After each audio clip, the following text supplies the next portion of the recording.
Assalamu alaikum dear students. वालेकुम अस्सलाम। You all are welcome to 10th lecture of engineering hydrology. अच्छा, आज का जो लेक्चर है ये प्रीवियस लेक्चर के साथ कंटिन्यूएशन है, याद रखें, ठीक है। प्रीवियस लेक्चर में हमने अगर आपको याद हो ये मिड टर्म के बाद का जो फर्स्ट लेक्चर था उसमें हमने एवापोरेशन, ट्रांसपैरेशन, और इन चीज़ों इन्फिल्ट्रेशन, इन सब की डिफिनीशंस डिस्कस किए थे और फिर फैक्टर अफेक्टिंग एवापोरेशन भी डिस्कस किया था और एवापोरेशन किस तरह मेजर करते हैं ये भी डिस्कस किया था और एवापो ट्रांसपैरेशन क्या चीज़ है और इसको किस तरह मेजर करते हैं उसके मेजरमेंट का प्रोसीजर भी डिस्कस हुआ था।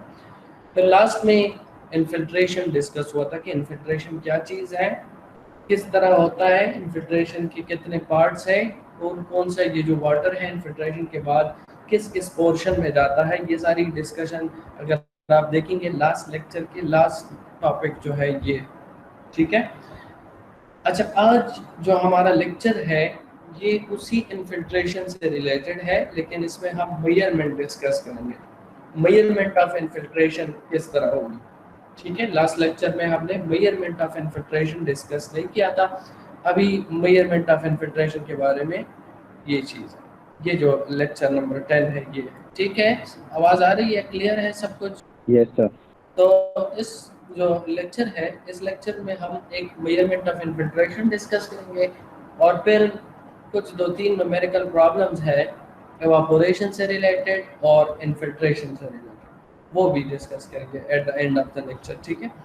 तो first of all measurement of infiltration, ठीक है। सो methods of infiltration measurement, so there are various methods developed by various researchers for infiltration rate measurement, ठीक है।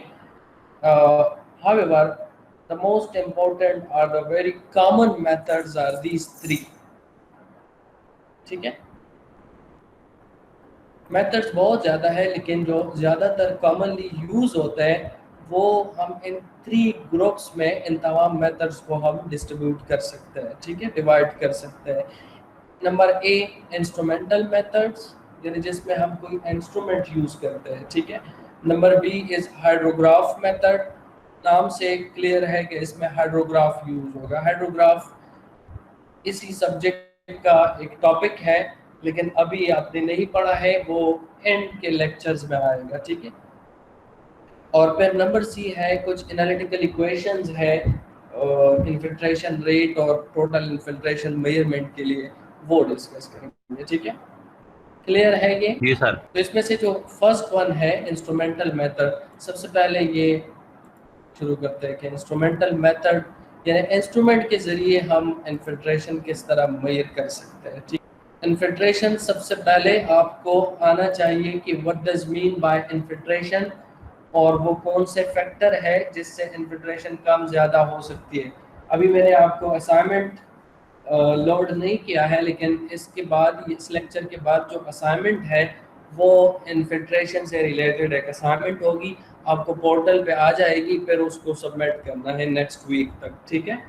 तो उसमें factor affecting infiltration, last lecture में मैंने आपको सिर्फ कुछ फैक्टर्स लिखे हैं कि ये फैक्टर्स है जिससे इन्फिल्ट्रेशन इफेक्ट हो सकती है। मैंने यहाँ पे कुछ डिस्कस भी किया था, ठीक है, अगर आपको याद हो लास्ट लेक्चर में है, लेकिन मैंने डिटेल उसके साथ लिखा नहीं है लेक्चर में, सिर्फ मैंने टॉपिक लिखे हैं, टाइटल लिखे हैं कि ये फैक्टर है जिससे इन्फिल्ट्रेशन इफेक्ट हो सकती है। तो उस पर हो सकता है असाइनमेंट आपको मिल जाए, डिटेल डिस्क्रिप्शन के साथ आपने लिखना है कि फर्ज करे एक फैक्टर है टाइप ऑफ सॉइल से इन्फिल्ट्रेशन इफेक्ट हो सकती है, तो इसको डिटेल में आप एक्सप्लेन करें कि टाइप ऑफ सॉइल किस तरह इन्फिल्ट्रेशन को अफेक्ट कर सकती है, यानी कौन से टाइप में इन्फिल्ट्रेशन ज़्यादा होगी और किस साल में इन्फिल्ट्रेशन कम होगी और क्यों कम होती है और क्यों ज़्यादा होती है, ठीक है। तो इस पे हो सकता है आपको असाइनमेंट मिल जाए, आज ही या कल तक अपलोड हो जाएगी, ठीक है। क्लियर है ये चीज़? जी सर। ठीक है। तो आज हम मेजरमेंट के बारे में डिस्कस करते हैं। मेजरमेंट जैसा कि पहले मैंने बता दिया, तीन मेथड है, इंस्ट्रूमेंटल मेथड्स, हाइड्रोग्राफ मेथड्स और एनालिटिकल इक्वेशंस। ठीक है, ये मोस्ट कॉमनली ये थ्री मेथड्स यूज होते हैं। ठीक है, ये थ्री सिंपल एक एक मेथड नहीं है, एक ग्रुप ऑफ मेथड्स है। इनमें हर एक ग्रुप ऑफ मेथड्स है, यानी इंस्ट्रूमेंटल मेथड्स में भी फिर फर्दर और मेथड्स है, हाइड्रोग्राफ मेथड्स में भी फर्दर और मेथड्स है, एनालिटिकल इक्वेशंस में भी बहुत सारे इक्वेशंस है। ठीक है, तो इसमें सबसे पहले instrumental method. An instrumental method, cylindrical infiltrometer, also called as flooding infiltrometer, are used for the determination of infiltration by the constant head method or by the variable head method.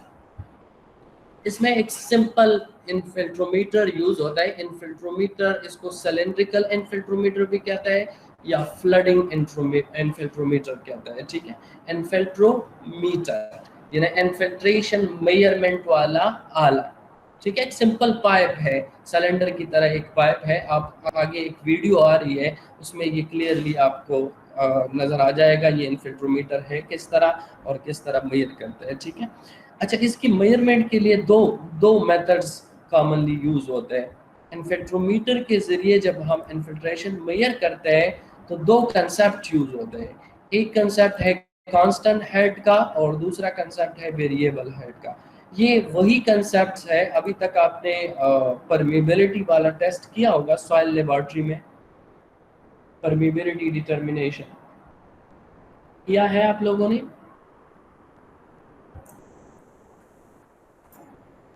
No sir.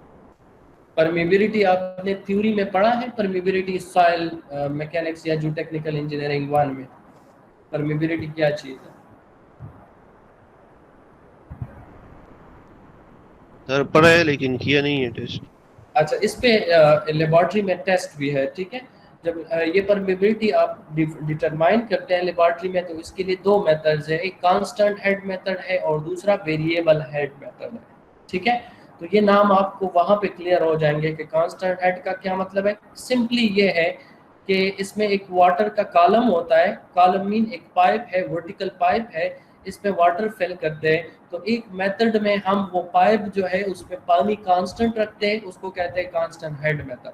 और दूसरे में वो जो pipe में पानी है वो पानी टाइम के साथ आहिस्ता आहिस्ता कम हो रहा है, तो उसको कहते हैं वेरिएबल हेड मेथड। ठीक है, एक में हेड कांस्टेंट रखते हैं, दूसरे में हेड वेरिएबल है। ठीक है, ये दोनों मेथड्स आप पढ़ेंगे लेबोरेटरी में, इस पे एक्सपेरिमेंट्स भी है। तो इस इनफिल्ट्रोमीटर में भी यही कंसेप्ट यूज होते हैं, कांस्टेंट हेड मेथड का और वेरिएबल हेड मेथड का। ठीक है, for this method single ring और डबल रिंग इनफिल्ट्रोमीटर में भी यूज। अच्छा, ये जो इंस्ट्रूमेंटल मेथड है इसमें फिर दो किस्म के इनफिल्ट्रोमीटर यूज होते हैं, एक को कहते हैं सिंगल रिंग, दूसरे को कहता है डबल रिंग इनफिल्ट्रोमीटर। ठीक है, इन फ्लडिंग दोनों फ्लडिंग इनफिल्ट्रोमीटर है, याद रखें। ठीक है, या सिलिंड्रिकल इनफिल्ट्रोमीटर है। सिंगल, एक में रिंग सिंगल है, दूसरे में दो रिंग है, सिंपली है। इन flooding इनफिल्ट्रोमीटर the infiltration rate is calculated from the drop in water level per unit time. किस तरह कैलकुलेट करते हैं? ड्रॉप इन वाटर लेवल, यानी उस पाइप के अंदर या उस सिलेंडर के अंदर जो पानी है, पानी फिल करते हैं, वो पानी नीचे क्या चीज है? ग्राउंड है, नीचे ग्राउंड में एब्जॉर्ब होगा। तो जब वो नीचे एब्जॉर्ब होगा तो इस पाइप में पानी का लेवल क्या होगा? कम होगा।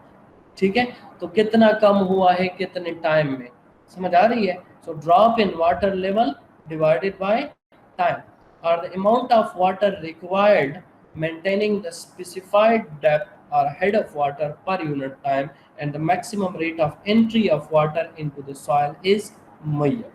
Maximum rate of entry, what does it mean? In the rate of infiltration, rate of infiltration इस तरह हम मेजर करते हैं इससे। ठीक है, क्लियर है? ये असल में दो मेथड आपको बता रहे हैं। क्या कहता है? Drop in water level per unit time और the amount of water required maintaining the specified depth और head of water per unit time. तो एक में क्या करते हैं? हेड मेंटेन करते हैं और दूसरे में हेड ड्रॉप होता है। तो दोनों में हमने टाइम कैलकुलेट करना है, कितने टाइम में कितना ड्रॉप हुआ है हेड लेवल, वाटर लेवल या हेड, ठीक है, या कितने टाइम में हमने कितना वाटर ऐड किया, कितना हेड हमने ऐड किया कांस्टेंट हेड रखने के लिए, ठीक है। तो एक क्या चीज है, ड्रॉप वाला वेरिएबल हेड मेथड है, और मेंटेनिंग वाला जो है वो कांस्टेंट हेड। समझ गए? क्लियर है? ये क्लियर है सबको? Yes sir. अच्छा, अब इसमें जो दो मेथड है, इंस्ट्रूमेंटल में दो मेथड है, एक है सिंगल रिंग और दूसरा है डबल रिंग इन्फिल्ट्रोमीटर। तो अब ये वन बाय वन थोड़ा देखते हैं कि सिंगल रिंग से किस तरह मेजर करते हैं और डबल रिंग से किस तरह मेजर करते हैं, ठीक है। माइक ऑफ करें, किसका माइक ऑन है, माइक ऑफ करें। अच्छा, नंबर वन, यही इंस्ट्रूमेंटल मेथड है, यही रिंग इन्फिल्ट्रोमीटर है, लेकिन इसमें पहला क्या है, सिंगल रिंग इन्फिल्ट्रोमीटर, ठीक है। This single ring infiltrometer consists of only one cylinder with which infiltration is measured by pouring the water into the cylinder and measuring the quantity of water added for the particular time interval by maintaining the constant head, ठीक है। इसमें simply ये कहता है कि हम क्या करते हैं, यानी कांस्टेंट हेड मेथड अगर यूज करते हैं तो कांस्टेंट हेड को मेंटेन करने के लिए कितने टाइम में कितना वाटर हमने ऐड किया। अगर फर्ज करें हम वेरिएबल हेड यूज करते हैं तो फिर हम क्या मेजर करेंगे, drop of head per unit time मालूम करेंगे, drop of head per unit time, कितने टाइम में कितना हेड ड्रॉप हुआ है। In this infiltrometer lateral movement of water is not restricted, lateral moment जो है वो रिस्ट्रिक्टेड नहीं है। इसमें जो ये वाला सिंगल इन्फिल्ट्रोमीटर है, इसमें एक ड्रॉबैक है, और वो ड्रॉबैक क्या है, ये वाला ड्रॉबैक है कि इसमें लेटरल जो मोमेंट है, this infiltrometer lateral moment of infiltration of water is not restricted, therefore it shows large variations in infiltration rate। समझ आ रही है? इसका मतलब क्या है, क्लियर है? नो सर, जरा समझाइए इसको। अच्छा, ये पॉइंट क्लियर नहीं है। देखिए, याद रखें, ये इन्फिल्ट्रेशन हमेशा जो हम मेजर करते हैं, दो किस्म के परमिबिलिटीज भी है, याद रखें। एक को कहते हैं वर्टिकल परमिबिलिटी यानी वर्टिकल डायरेक्शन में, ठीक है, और दूसरा है हॉरिजॉन्टल परमिबिलिटी यानी हॉरिजॉन्टल डायरेक्शन में। लेकिन अगर हम इन्फिल्ट्रेशन चेक करें, इन्फिल्ट्रेशन देखें, तो पानी ऊपर से आता है ग्राउंड पे और नीचे जज़ब होता है, तो इसको हम क्या कहते हैं, इसको हम इन्फिल्ट्रेशन कहते हैं। समझ आ रही है? तो ये कौन सा डायरेक्शन है, ये बिल्कुल वर्टिकल डायरेक्शन है। नजर आ रहा है फिगर में सबको? जी सर। ये वर्टिकल डायरेक्शन है, ठीक है। अब जब हम इसको मेजर करेंगे सिंगल रिंग इन्फिल्ट्रोमीटर से, तो सिंगल रिंग एक इस किस्म का सिलेंड्रिकल पाइप है, ठीक है, और इस पाइप को हम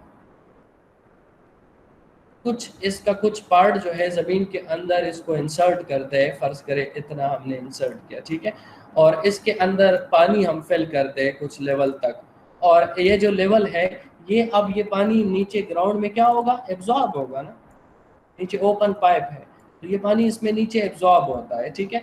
लेकिन इसमें ये रिस्ट्रिक्शन नहीं है, यानी ये पानी इस तरफ भी जा सकता है, समझ आ रही है? जरूरी नहीं है कि फुल नीचे जा रहा है, ये इस तरफ भी फैल सकता है, हॉरिजॉन्टल या लेटरल मूवमेंट भी कर सकता है किसी भी डायरेक्शन में।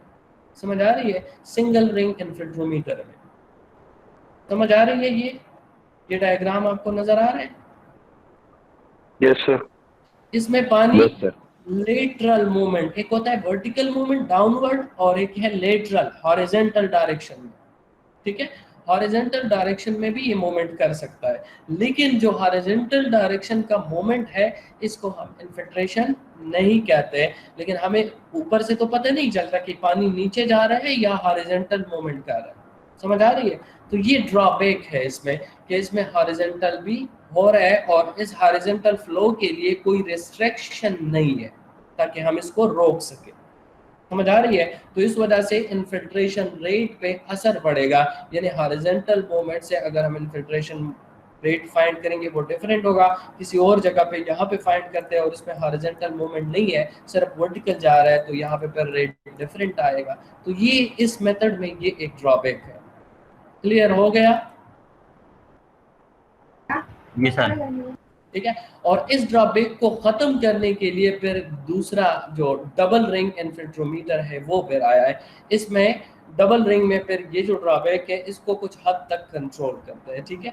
To account for this drawback in measurement of infiltration rate, double ring infiltrometer is use. अब यहाँ पे एक स्मॉल वीडियो है, इससे आपको ये बहुत ज़्यादा क्लियर हो जाएगा कि सिंगल रिंग इन्फिल्ट्रोमीटर के ज़रिए ये जो इन्फिल्ट्रेशन है किस तरह मेजर करते हैं। ठीक है। इसको ज़रा गौर से देखें, 2-3 मिनट की वीडियो है।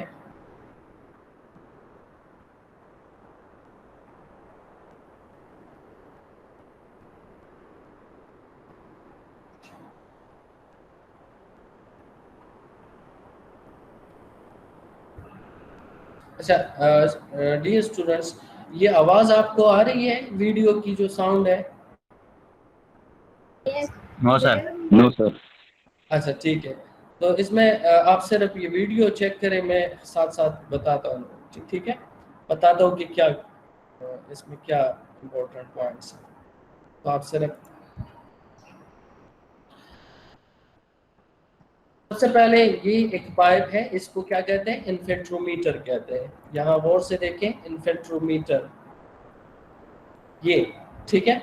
इस इन्फिल्ट्रोमीटर के अंदर 3 निशान है, 3 जगहों पे इसने मार्कर से, परमानेंट मार्कर से या कोई और जरिए से यहाँ पे निशान लगाए। ठीक है, क्लियर है?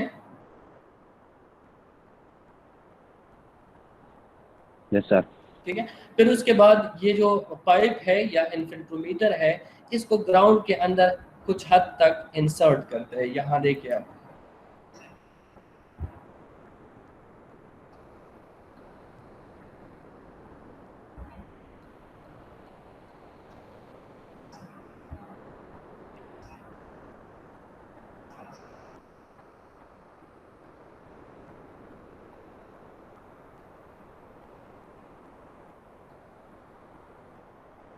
समझ गए? थोड़ा सा इसको इंसर्ट किया, बहुत ज्यादा नहीं, क्योंकि इन्फिल्ट्रेशन सरफेस फिनोमेना है, ये याद रखिए। ठीक है। सरफेस से सिर्फ वो पत्ते वगैरह अगर है तो उसको साफ करें। सॉयल आ गया, सॉयल पे फिर थोड़ा सा इस पाइप को या इन्फिल्ट्रोमीटर को थोड़ा सा इंसर्ट करें।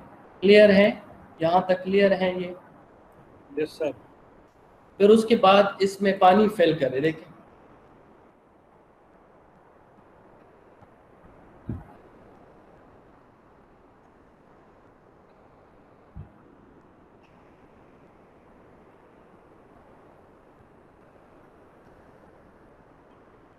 अच्छा, इसमें पानी फिल किया टॉप तक, तो इसमें थोड़ा सा इन्फिल्ट्रेशन डायरेक्ट शुरू हो जाता है। अगर ड्राई ग्राउंड है तो बहुत जल्दी शुरू होगा। ठीक है।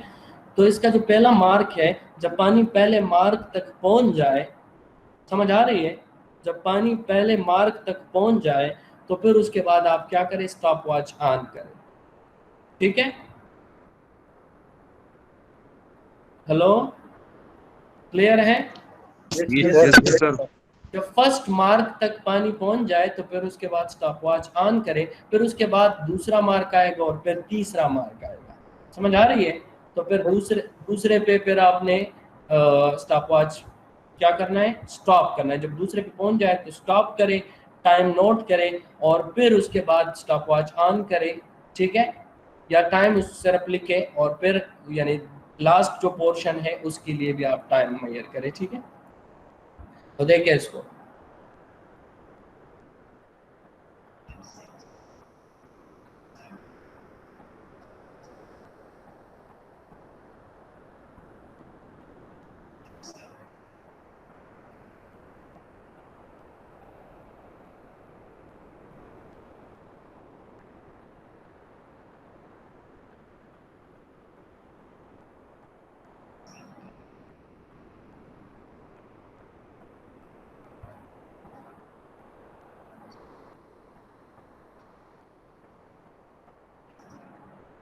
अच्छा ये समझ गए यहाँ तक? Yes sir. इसमें 3 लाइंस इसने उस इन्फिल्ट्रोमीटर पे 3 लाइन ड्रॉ किए थे। ठीक है। एक स्टार्टिंग लाइन था, ठीक है, फिर उसके बाद दूसरा लाइन, फिर तीसरा लाइन। ठीक है। और क्या किया? जब पहले लाइन तक पानी का लेवल पहुंच गया, पहला लाइन सरफेस के करीब होगा, टॉप के करीब होगा, ठीक है। जब पहुंच जाता है तो ये सिर्फ इसलिए है ताकि हम स्टॉप वॉच ऑन करें, ठीक है। स्टॉप वॉच इसको ऑन करते हैं इस टाइम पे, और फिर उसके बाद क्या है, नीचे जब दूसरे लाइन पे पहुंच जाता है तो स्टॉप वॉच स्टॉप करते हैं और टाइम नोट करते हैं, ठीक है। टाइम जो है वो लिखते हैं कि दूसरे मार्क पे पहुंचे। फिर जब तीसरी लाइन तक पहुंच जाता है तो फिर टाइम स्टॉप करता है, तो वो टाइम भी नोट कर लेते हैं। तो इसमें मेन जो पोर्शन है वो पहले लाइन से दूसरे लाइन तक कितना टाइम लगा, ठीक है, और फिर दूसरी लाइन से तीसरे लाइन तक कितना टाइम लगा। समझ आ रही है?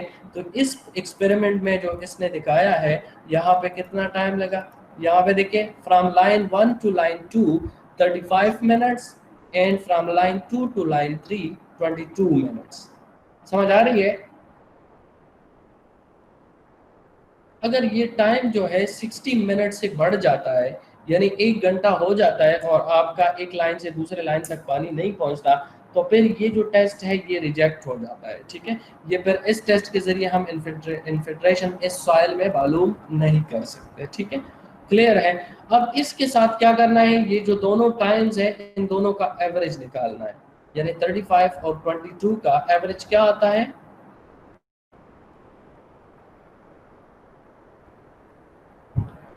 कितना एवरेज आएगा इनका? 46. नहीं, average 35 plus 22 is 57 and 57 divided by 2 is 28.5. 28.5, ठीक है, 28.5 आ रहा है। तो ये जो 28.5 है, फिर इसके मुताबिक आप आपके जो इन्फिल्ट्रोमीटर है, इस इन्फिल्ट्रोमीटर के साथ मैनुअल होगा, इस मैनुअल में ये टेबल आपको मिलेगा, ये टेबल आपको नजर आ रहे हैं, इस मैनुअल में ये टेबल आपको मिल जाएगा। इस टेबल में क्लियरली लिखा है कि एवरेज टाइम कितना है और इसके मुताबिक इन्फिल्ट्रेशन रेट कितनी होगी। अब आपका जो एवरेज रेट है वो 25 और 30 के दरमियान आ रहा है। समझ आ रही है? 25 और 30 का बिल्कुल सेंटर आ रहा है। तो ये 25 पे 77 है और 30 पे 64 है, तो दरमियान में कितना होगा, इन दोनों का एवरेज पर आप निकालें, वो आपका क्या होगा, इन्फिल्ट्रेशन रेट होगा। Is that clear?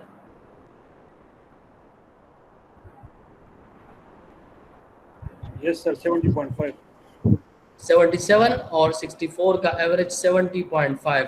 तो अब इस एक्सपेरिमेंट में हमारा इन्फिल्ट्रेशन रेट कितना है, 70.5। Is that clear? सर ये कांस्टेंट हेड मेथड था कि वेरिएबल हेड? ये इसमें ये जो हमने देखा ये वेरिएबल हेड था, ठीक है, क्योंकि हेड इसमें वेरी हो रहा था। हेड का मतलब है वाटर लेवल, ठीक है। इसमें वाटर लेवल क्या हो रहा था, ड्रॉप हो रहा था, नीचे जा रहा था ना वाटर लेवल, और वो हमने टाइम के साथ मेजर किया। बस ये तरीका है सिंपल। दूसरा तरीका ये है इसी का कि अगर आप कहते हैं कि वाटर लेवल में ड्रॉप होने नहीं देता, जब भी उसमें पानी कम होता है आप उसमें ऐड करते हैं, लेकिन सिर्फ टाइम नोट करते हैं कितने टाइम में मैंने कितना पानी ऐड किया, ठीक है। तो वो इंस्ट्रूमेंट ये नहीं है, उसके लिए दूसरा इंस्ट्रूमेंट होता है, लेकिन उसको छोड़े, सिर्फ ये है कि लेवल अगर आप कांस्टेंट रखते हैं तो फिर उसको क्या कहते हैं, constant head method. Is that clear? और ये पाइप आम Yes, पाइप sir. हो। नहीं, ये आम नहीं है, ये इन्फिल्ट्रोमीटर है, लेकिन मैं आपको सिर्फ ये कहता था कि ये जो है ये बिल्कुल आम पाइप की तरह है, लेकिन आम नहीं है क्योंकि इसके साथ ये टेबल होता है और ये टेबल कैलिब्रेटेड है इस पाइप के साथ। Is that clear? क्योंकि इन्फिल्ट्रेशन रेट आप इसी टेबल से निकालेंगे फिर।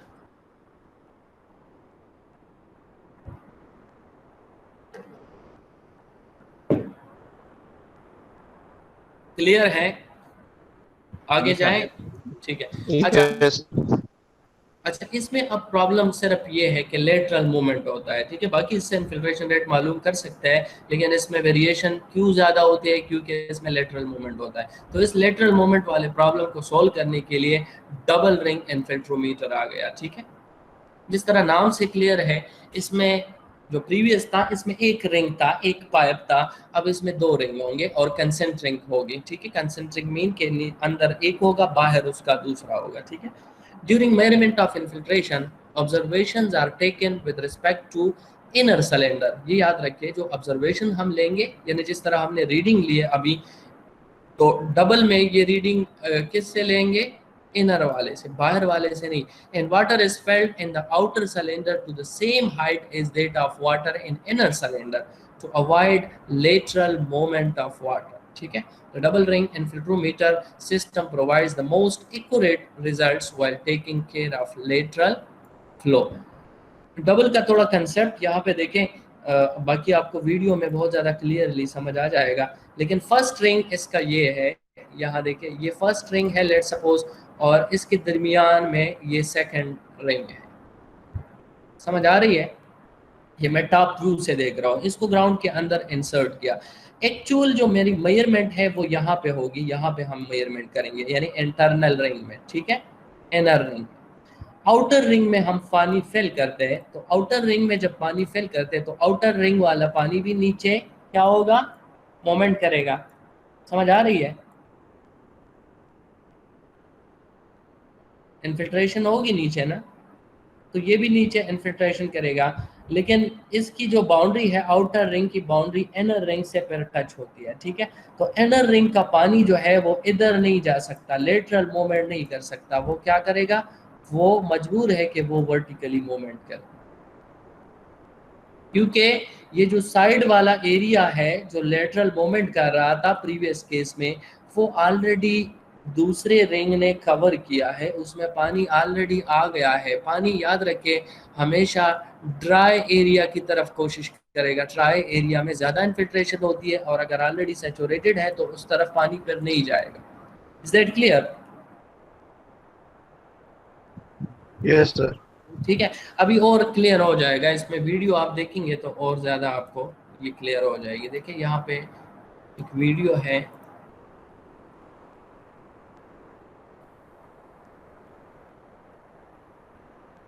डबल रिंग की।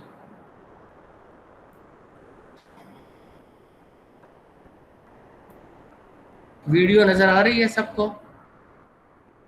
जी सर। Yes, sir. अच्छा ठीक है, अब देखें, ये एक डबल रिंग इन्फिल्ट्रोमीटर है। ये इसका फर्स्ट रिंग है यानी इनर रिंग है, इसके साथ इंग्लिश सबटाइटल में लिखा भी है। ये इसके लिए एक प्लेट यूज होता है, इस प्लेट के जरिए इसको ड्राइव करते हैं यानी नीचे इंसर्ट करते हैं। ठीक है, प्लेट इसके ऊपर रखते हैं और फिर हथौड़े से इसको इंसर्ट करते हैं ग्राउंड।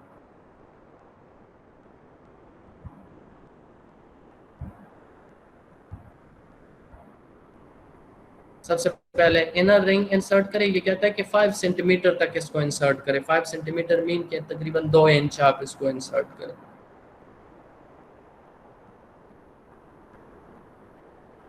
ये इसका आउटर रिंग है, नजर आ रहा है सबको? जी सर।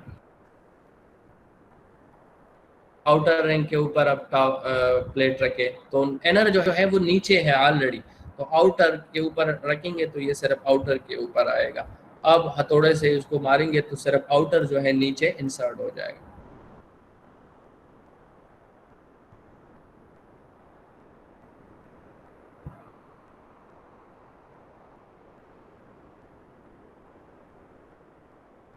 इसको भी उतना ही इंसर्ट करें जितना फर्स्ट वन है। ठीक है, फिर सबसे पहले आउटर रिंग में पानी फिल करेंगे ताकि जो इर्द गिर्द का एरिया है वो कवर हो सके। कवर मीन के वो सैचुरेट हो सके, और फिर उसके बाद इनर में डालेंगे। पहले आपने आउटर रिंग में पानी डालना है। ठीक है, तो यहाँ देखें, ये इसकी मेजरमेंट के लिए कोई प्रोसीजर है जो हेड मेजरमेंट है। हेड मीन जो लेवल ऑफ पानी जो है वो मेजर करने के लिए इसमें ये प्रोसीजर। वो जो इससे पहले वाली वीडियो थी सिंगल की, वो बहुत सिंपल एक हैंड मेथड था, यानी मार्क करके उसको खुद कैलकुलेट करते थे। ठीक है, अब यहाँ पे ये इसमें हेड के लिए एक सिंपल एक इंस्ट्रूमेंट है जो हेड मेजरमेंट के लिए यूज होता है। ठीक है,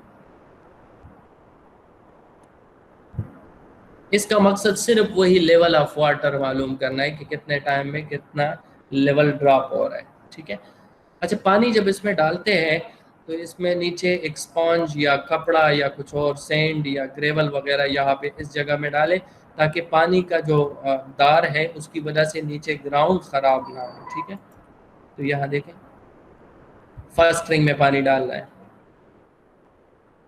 ठीक है, बहुत ज़्यादा आपने फिल नहीं करना है, थोड़ा पानी। ठीक है,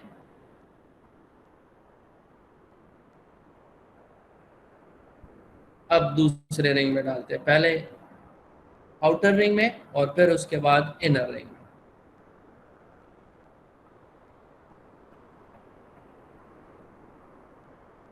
ठीक है, मेजरमेंट शुरू करें, स्टार्ट मेजरिंग इमीडिएटली।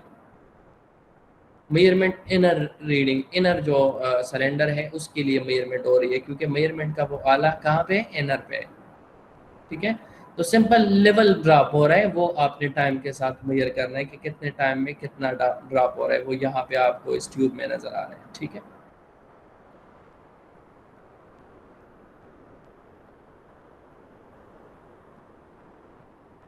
ये देखिए ड्रॉप हो रहा है, आहिस्ता आहिस्ता ये नीचे जा रहा है।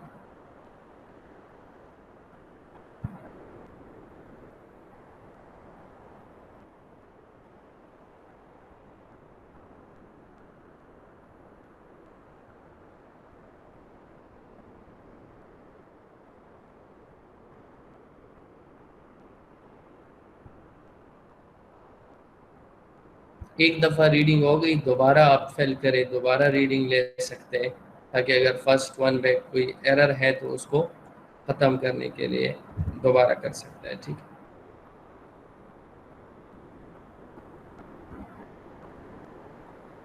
Is that clear?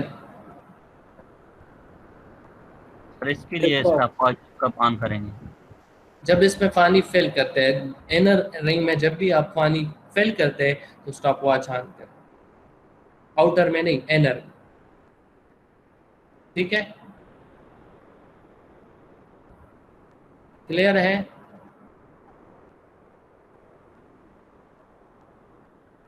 क्लियर हो गया ये? सिंपली आपने क्या मेजर करना है, Yes, sir. लेवल कितना ड्रॉप हो रहा है कितने टाइम में, यानी पर यूनिट टाइम में ये- कितना लेवल ड्रॉप हुआ है, पर यूनिट टाइम में कितना लेवल ड्रॉप हुआ है। ठीक है, ये इसका रिजल्ट भी फिर उस टेबल के साथ कंपेयर करेंगे। एग्जैक्टली उसी इसका अपना टेबल होगा, वो टेबल नहीं जो उसके साथ है। ठीक है, यानी वो दूसरा इंस्ट्रूमेंट है, उसका मैनुअल डिफरेंट है, इसका मैनुअल डिफरेंट है, लेकिन इसके साथ भी अपना टेबल होगा, उस टेबल से फिर आप इन्फिल्ट्रेशन रेट की वैल्यू निकाल सकते हैं। Is that clear? Yes sir. I think ये बहुत सिंपल मेथड्स थे और वीडियो से बहुत ज़्यादा क्लियर हो गए। ठीक है, अच्छा नेक्स्ट है ये इंस्ट्रूमेंटल मेथड में हमने सिंगल रिंग इन्फिल्ट्रोमीटर और डबल रिंग इन्फिल्ट्रोमीटर डिस्कस किया। अब नेक्स्ट मेथड है हाइड्रोग्राफ मेथड। अब हाइड्रोग्राफ मेथड इस लेवल पे अगर हम डिस्कस करेंगे, यानी यहाँ पे डिस्कस करेंगे, तो आपको इसलिए समझ नहीं आएगा कि आप लोग हाइड्रोग्राफ नहीं जानते। पहली चीज़ है हाइड्रोग्राफ समझना। ठीक है, हाइड्रोग्राफ क्या चीज़ है और फिर उससे हम बाकी चीज़ें किस तरह डिटरमाइन कर सकते हैं।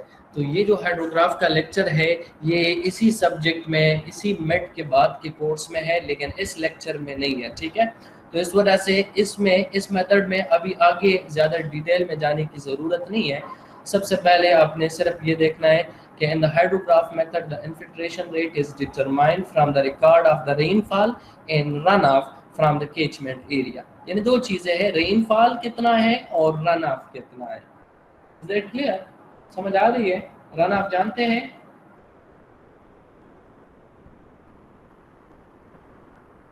रन ऑफ जानते हैं?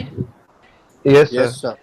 रन ऑफ मीन वो पानी जो ग्राउंड के सरफेस के ऊपर फ्लो कर रहा है उसको हम रन ऑफ कहते हैं। रन ऑफ भी अभी आपको क्लियर नहीं है, रन ऑफ में भी बहुत सारे कंपोनेंट्स हैं, उस पे भी आगे लेक्चर्स में आएंगे, उसको भी ज़्यादा डिटेल के साथ डिस्कस करेंगे। ठीक है, तो यानी अगर हम रेनफॉल मेजर करें प्रेसिपिटेशन गेज से और रन ऑफ मेजर करें, तो इन दोनों का जो डिफरेंस है, देखिए रेनफॉल से पानी इतना आ रहा है जबकि रन ऑफ हमें इतना मिल रहा है, तो ये जो कमी है, इस कमी में और चीज़ें भी है, और लॉसेस भी है, इवापोरेशन भी है, डिप्रेशन स्टोरेज भी है, लेकिन इसमें ज़्यादातर क्या चीज़ है? इन्फिल्ट्रेशन। ज़्यादातर इसमें इन्फिल्ट्रेशन है। तो इस डिफरेंस से हम इन्फिल्ट्रेशन मालूम कर सकते हैं। इस मेथड का नाम है हाइड्रोग्राफ मेथड, ठीक है। The infiltration rate is obtained by subtracting the amount of surface run of under each peak from the amount of the rainfall. Peak, ये हाइड्रोग्राफ, ये ग्राफ है, सिंपल ग्राफ है, और ये ग्राफ ड्रा करते हैं डिस्चार्ज और टाइम के दरमियान, लेकिन ये बाद में डिटेल में डिस्कस करेंगे, तो फिर आपको ये मेथड और ज़्यादा क्लियर हो जाएगा, ठीक है। ये इस किस्म का एक ग्राफ होता है हाइड्रोग्राफ, ठीक है। इसमें यहाँ पे डिस्चार्ज होता है और इस एक्सिस पे टाइम, ठीक है। तो इसका ये पीक है, एक पीक है, बाज़ हाइड्रोग्राफ में 2-3 पीक्स होते हैं, तो हर एक पीक के लिए क्या करते हैं? सरफेस रन ऑफ surface क्या the infiltration rate is obtained by subtracting the amount of surface run of. इस पीक से जो सरफेस रन ऑफ है वो सब्ट्रैक्ट करता है, ठीक है। तो इससे क्या चीज़ आ जाएगा? इन्फिल्ट्रेशन रेट आ जाएगा। Also, total volume of infiltration from a given recorded rainfall can be obtained from a discharge hydrograph. Discharge hydrograph इसी को कहते हैं, इससे हम टोटल इन्फिल्ट्रेशन भी मालूम कर सकते हैं, लेकिन अभी अगर हम इसको डिस्कस करेंगे तो अभी समझ नहीं आएगा, तो इस वजह से मैंने आपको सिर्फ ये बताना है कि आप क्या करें, प्रेसिपिटेशन मेजर करें और रन ऑफ मेजर करें। इन दोनों में जो डिफरेंस है, जो फ़र्क है, इस फ़र्क को हम क्या कहते हैं? इन्फिल्ट्रेशन कहते हैं। यानी अगर हम ये दोनों मालूम करें और प्रेसिपिटेशन की अमाउंट से रन ऑफ माइनस करें, तो जो डिफरेंस रहता है हम इसको क्या कहते हैं? रन ऑफ कहते हैं, सॉरी इन्फिल्ट्रेशन कहते हैं, ठीक है। क्लियर है? बाकी डिटेल में जाने की ज़रूरत नहीं है इसकी, यहाँ तक क्लियर है?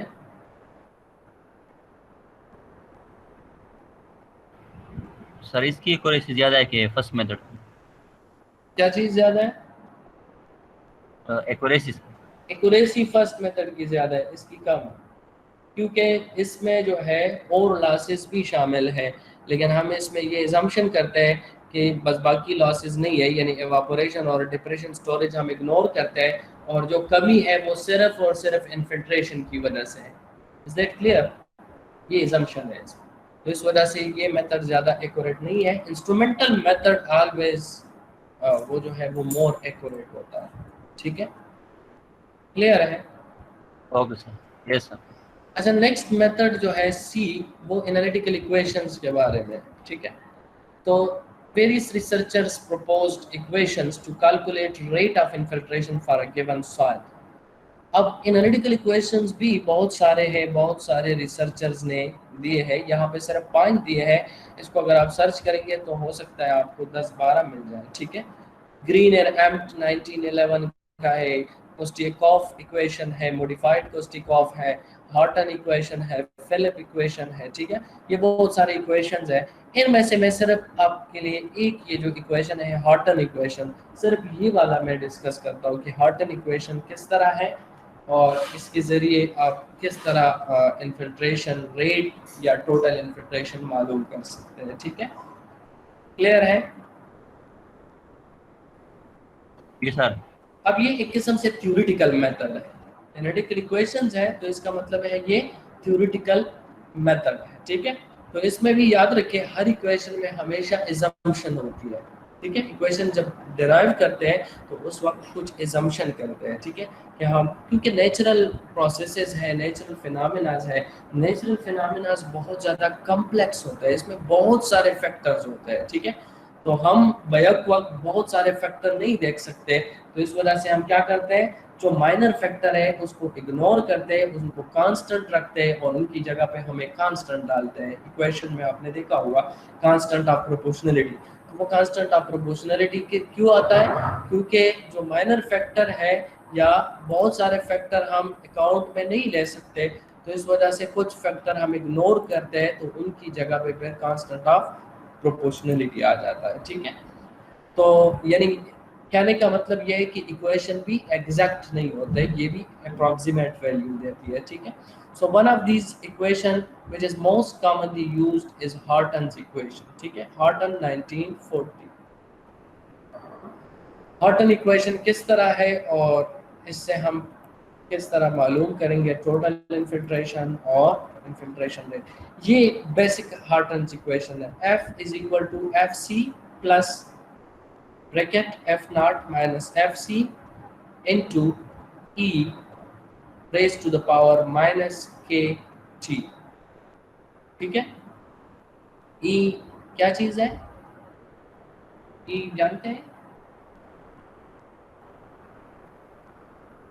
E जानते हैं आप लोग? Anti log. एंटीलॉग भी इसको कहते हैं। ठीक है, ई असल में ये base of the natural log है, base of the natural log. एक तो आम लॉग होता है LOG से हम लिखते हैं। ठीक है, अगर सिर्फ LOG लिखा है तो हम कहते हैं कि इस लॉग का बेस कितना है? 10 है। कितना बेस होता है? 10। इसको कहते हैं बेस 10 लॉग। ठीक है, इस किस्म से जो लिखते हैं LOG, उसके साथ हम अमूमन बेस नहीं लिखते हैं, लेकिन इसका बेस क्या होता है? 10। ठीक है, दूसरा लॉग है, आपके कैलकुलेटर में भी होगा, LN से। ठीक है, इस Yes, sir. LN को क्या कहते हैं? नेचुरल लॉग कहते हैं। और इस नेचुरल लॉग का बेस 10 नहीं है, इसका बेस है E। क्या होता है? E। E भी एक नंबर है, कांस्टेंट है, इसकी वैल्यू है 2 क्या 7 और इस तरह कुछ और भी नंबर है। ठीक है, तो ये E की वैल्यू है। ठीक है, इसको कांस्टेंट कहते हैं, नेचुरल लॉग का बेस है। ठीक है, E कांस्टेंट है। बाकी पैरामीटर आप देखें, F क्या चीज है? Infiltration rate at any time. Eight any time mean कि देखिए, जब भी बारिश शुरू होती है स्टार्ट में, अगर ग्राउंड ड्राई है तो जब बारिश शुरू हो जाती है तो स्टार्ट में इन्फिल्ट्रेशन रेट क्या होगा? इन्फिल्ट्रेशन रेट मीन कि इन्फिल्ट्रेशन स्पीड क्या है? स्टार्ट में इन्फिल्ट्रेशन स्पीड क्या होगी? ज्यादा होगी या कम होगी जब ग्राउंड ड्राई है और बारिश शुरू होगी?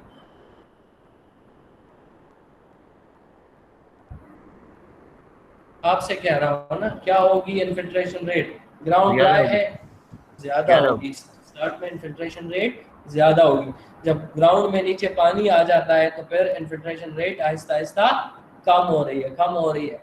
एक वक्त आ जाएगा, बारिश अभी भी शुरू है, लेकिन एक ऐसा वक्त आ जाएगा जब इन्फिल्ट्रेशन रेट बिल्कुल मिनिमम पे कांस्टेंट हो जाएगा। मिनिमम पे कांस्टेंट यानी कहने का मतलब है कि जीरो नहीं होगा, फिर भी होगा इन्फिल्ट्रेशन, लेकिन बहुत कम हो रहा है। ठीक है, तो ये रेट की बात कर रहे हैं, स्पीड की। तो अब आप अगर गौर से देखें तो इस ग्राफ को, इसको अगर हम प्लॉट करें इन्फिल्ट्रेशन रेट को, तो ये इन्फिल्ट्रेशन रेट इस तरह आएगा। स्टार्ट में ज़्यादा होगी और फिर आहिस्ता आहिस्ता डिक्रीज हो रही है। देखिए, अब लेट सपोज यहाँ पे बारिश शुरू हो गई यहाँ पे। ठीक है, तो ये देखिए यहाँ पे इन्फिल्ट्रेशन रेट बहुत ज़्यादा है। ठीक है, और फिर आहिस्ता आहिस्ता नीचे आ रही है, कम हो रही है, कम हो रही है, कम हो रही है। यहाँ पे बिल्कुल मिनिमम होके फिर कांस्टेंट हो, कांस्टेंट मीन के बिल्कुल हॉरिजॉन्टल लाइन। समझ आ रही है? तो ये क्या है? ये एक्सिस टाइम है और यहाँ पे इन्फिल्ट्रेशन रेट है। समझ आ रही है? इस एक्सिस पे क्या चीज है? Infiltration rate. तो इसका ग्राफ इस तरह होता है, स्टार्ट में ज्यादा, फिर आहिस्ता आहिस्ता कम हो। ठीक है, अब ये जो F है, infiltration rate at any time, किसी भी टाइम पे आप इन्फिल्ट्रेशन रेट मालूम करें। फर्ज करें 9 बजे से बारिश शुरू हुई थी और 9 बजे से हमने इन्फिल्ट्रेशन मेजर करना शुरू किया है, और लेट सपोज यहाँ पे ये 12 o'clock है, 12 तक। ठीक है, तो अब आपसे कोई कहता है कि इन्फिल्ट्रेशन रेट एट 10 AM क्या होगा, तो एट 10 AM यहाँ पे आ रहा है, तो यहाँ पे जो इन्फिल्ट्रेशन रेट है ये मालूम करें ग्राफ से। ये इन्फिल्ट्रेशन रेट क्या हो? F की वैल्यू। ठीक है, infiltration rate at any time at 10 AM। At 11 AM क्या होगा? यहाँ पे होगा इन्फिल्ट्रेशन रेट उससे कम है, 10 AM पे ज़्यादा है, 11 पे इन्फिल्ट्रेशन रेट कम। इसी तरह 9 AM पे सबसे ज़्यादा है। समझ आ रही है? क्लियर है ये?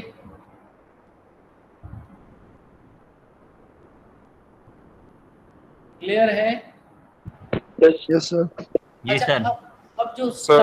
स्टार्ट में जो इन्फिल्ट्रेशन रेट है, जो सबसे ज्यादा इन्फिल्ट्रेशन रेट है, इसको कहते हैं एफ नॉट। इक्वेशन में एफ नॉट आपको नजर आ रहा है, ये वाला, ये क्या है? Initial infiltration rate, initial infiltration rate. और एफ सी ये बिल्कुल लास्ट पे जो इन्फिल्ट्रेशन, यानी 12 बजे जो इन्फिल्ट्रेशन रेट है, जब कांस्टेंट हो जाता है, मिनिमम इन्फिल्ट्रेशन रेट जो है, इसको क्या कहते हैं? फाइनल इन्फिल्ट्रेशन रेट, यानी एफ सी। ठीक है, क्लियर है? टी इसमें क्या चीज है? टाइम है। किसी भी टाइम पे आप इस इक्वेशन से इन्फिल्ट्रेशन रेट मालूम कर सकते हैं अगर आपको तीन चीजें मालूम हो, एक फाइनल इन्फिल्ट्रेशन रेट, एक इनिशियल इन्फिल्ट्रेशन रेट, और तीसरा के। के क्या चीज है? A constant having units of 1/t। ये कांस्टेंट है जिसके यूनिट है 1/t, और ये कांस्टेंट डिपेंड करता है टाइप ऑफ सॉइल। ठीक है, तो अगर इसकी कांस्टेंट की वैल्यू मालूम है और एफ सी मालूम है और एफ नॉट मालूम है, तो इस इक्वेशन में पुट करें, किसी भी टाइम आप मालूम कर सकते हैं इन्फिल्ट्रेशन रेट कितना होगा। यानी 9 AM पे शुरू हुई है, तो बारिश शुरू हुई है, तो 10 AM पे आप मालूम करना चाहते हैं, तो टाइम कितना हुआ? टी की वैल्यू 1 आवर आप रखेंगे। ठीक है, तो यानी 1 आवर के बाद इन्फिल्ट्रेशन रेट क्या होगा, इस इक्वेशन से आप मालूम कर सकते हैं। इसको कहते हैं हॉर्टन्स इक्वेशन। क्लियर हो गया? ये टाइम आवर्स में पुट करेंगे। टाइम आवर्स में पुट करें। अगर आप infiltration rate per unit hour में मालूम करते हैं तो फिर इसको आवर में पुट करेंगे। ठीक है, समझ आ रही है? अगर आपकी इन्फिल्ट्रेशन रेट पर सेकंड है तो ठीक है, यानी मिलीमीटर पर सेकंड या मीटर पर सेकंड, तो फिर आप टाइम सेकंड में कन्वर्ट करेंगे। अगर पर मिनट है तो मिनट में कन्वर्ट करेंगे। ठीक है, बाकी चीजों को देखेंगे, बाकी चीजों के यूनिट में आवर है तो फिर इसमें भी आवर बनाएं। कंसिस्टेंसी लाजमी है इक्वेशन। ठीक है, unit consistency. Is that clear? अब ये इन्फिल्ट्रेशन रेट है, और इसका मैंने आपको ग्राफ भी बता दिया कि इसका ग्राफ इस तरह है, यानी स्टार्ट में ज्यादा होता है, फिर आहिस्ता आहिस्ता कम होना है। ठीक है, अब ये बारिश हुई है, 3 घंटों की बारिश थी, और 3 घंटों में इन्फिल्ट्रेशन ये थी, फर्ज करें। ठीक है, अब आपसे कोई कहता है कि इस इन्फिल्ट्रेशन में, इस बारिश की वजह से जो इन्फिल्ट्रेशन हुई है, कितनी इन्फिल्ट्रेशन हुई है, टोटल अमाउंट ऑफ इन्फिल्ट्रेशन कितनी है? क्योंकि ये इक्वेशन जो ऊपर इक्वेशन है, ये तो हमें अमाउंट ऑफ इन्फिल्ट्रेशन नहीं दे रहा है, ये क्या दे रहा है? ये हमें रेट ऑफ इन्फिल्ट्रेशन बता रहा है, किसी भी टाइम पे रेट ऑफ इन्फिल्ट्रेशन क्या। Is that clear? अब अमाउंट ऑफ इन्फिल्ट्रेशन कितनी है, यानी इस बारिश के दौरान टोटल इन्फिल्ट्रेशन कितनी हुई है, ये मालूम करने के लिए आप क्या करेंगे? क्या करेंगे? इस इक्वेशन को अगर हम प्लॉट करें तो यही चीज बन जाएगा। ठीक है, समझ आ रही है? ये चीज बन जाएगा। यहाँ पे ये वैल्यू एफ नॉट है, यहाँ पे लास्ट में जो वैल्यू है ये एफ सी है। ठीक है, और इसका जो रेट है, जिस रेट के साथ चेंज हो रहा है, ये के की वैल्यू, और यहाँ पे टाइम है, और यहाँ पे एफ। इक्वेशन को अगर हम प्लॉट करें तो ये ग्राफ बन जाता है। ठीक है, अब इस ग्राफ से हमने क्या मालूम करा है? Total infiltration. समझ आ रही है? यानी इस ग्राफ का इक्वेशन ये है। Is that clear?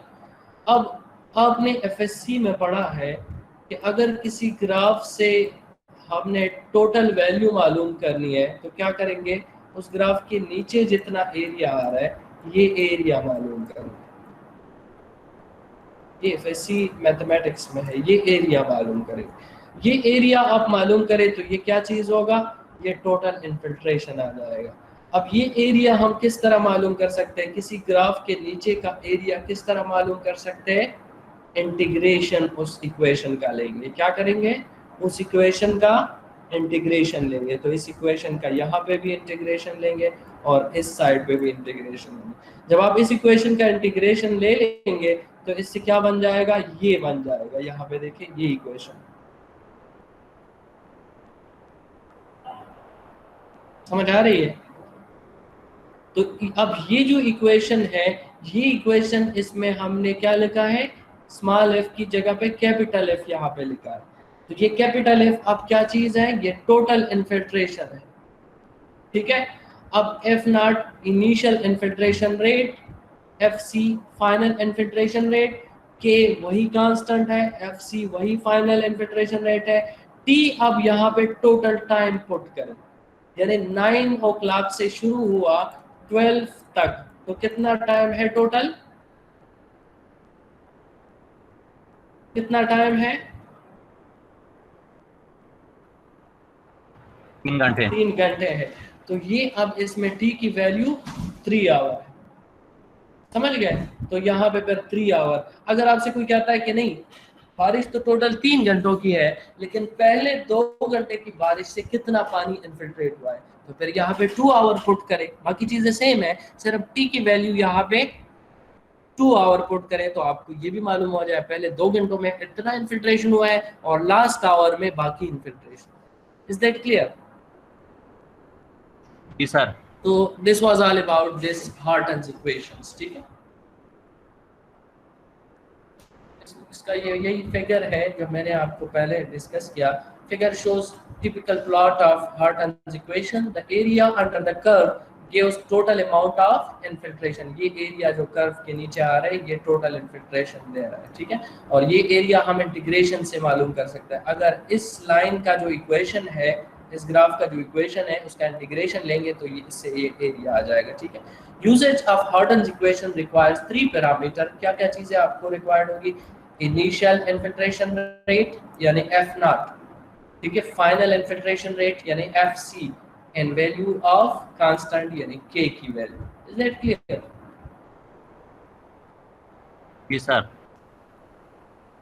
तो this was all about the measurement of infiltration, ठीक है। इसमें हमने फर्स्ट इंस्ट्रूमेंटल मेथड डिस्कस किए, 2 मेथड, सिंगल रिंग और डबल रिंग, ठीक है, इन्फिल्ट्रोमीटर।